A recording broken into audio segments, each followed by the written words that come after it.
Bonsoir. Ce qui m'étonne chaque fois que j'assiste à un lancement de livre, c'est l'étrange similitude entre cet événement puis la naissance d'un enfant. Dans cette métaphore, les auteurs sont comme les heureux parents d'un nouveau-né qui passe par toutes les étapes et les gammes d'émotions: gestation, inquiétude, accouchement, douleur de l'enfantement et joie de voir arriver enfin le bébé. Et l'éditeur, quant à lui, exerce souvent le rôle de sage-femme. Il paraît que j'ai le profil de l'emploi. Qui, avec une équipe de précieux collaborateurs dont je salue le travail et la présence ici ce soir, apporte son soutien aux auteurs pour que naissent leurs projets. J'ai parfois l'impression qu'une maison d'édition, c'est davantage une maison de naissance qu'une activité culturelle. Mais encore plus ce soir, je ne peux que dire que le bébé est beau. Oui. Oui. Nous avons tous de quoi être fiers et de nous réjouir. À vous, Ariane, qui avez assumé la coordination et la rédaction du livre, avec la complicité de Dominique, que je voyais tout à l'heure, voilà, et de Catherine aussi. Merci de nous avoir fait confiance pour la publication de l'ouvrage « Les auberges du cœur, l'art de raccrocher les jeunes ».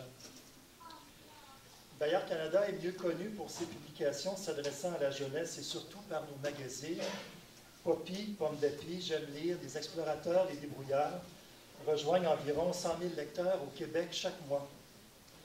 Notre activité d'édition est un peu plus modeste, je l'avoue, mais les projets que nous portons sont parfois, ils sont toujours choisis, je veux dire, pour leur affinité avec la mission de notre maison, qui se formule ainsi: Bayard Canada croit en l'imminente dignité de tout être humain.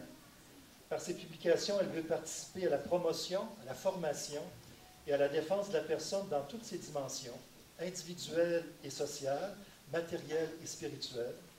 Et nos projets reconnaissent les ouvrages à forte valeur humaine qui permettent à nos lecteurs de réfléchir, de raisonner et d'imaginer. Alors pour moi, l'art d'accrocher les jeunes s'inscrit très bien dans cette mission.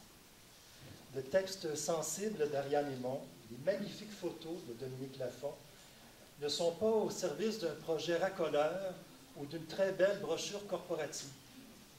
Ce livre témoigne d'une réussite qui mérite d'être davantage connue, une réussite qui se vit comme un art. Et car, comme le mentionne le premier mot du titre de l'ouvrage, cet ouvrage nous présente le travail et le résultat du travail mené par des artistes. Les intervenantes et intervenants des auberges sont des créateurs de liens, des artistes de l'accompagnement. Comme le dit Ariane dans l'introduction de l'ouvrage, ils ont développé l'art méconnu de recoudre le lien social.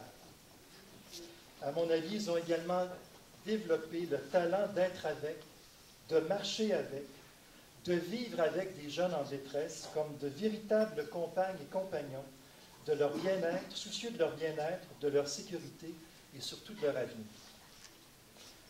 Comme M. Fraser, je souhaite que cet ouvrage mobilise le plus grand nombre, afin qu'à partir de l'exemple des auberges, nous nous engagions à réfléchir, à raisonner et à imaginer un monde où les jeunes sont reconnus pour ce qu'ils sont, des membres à part entière de notre société, et qui, lorsqu'ils vivent une période difficile, ont encore plus besoin de l'appui, du support et de la reconnaissance de tous.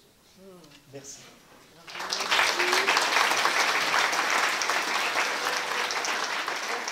Merci pour votre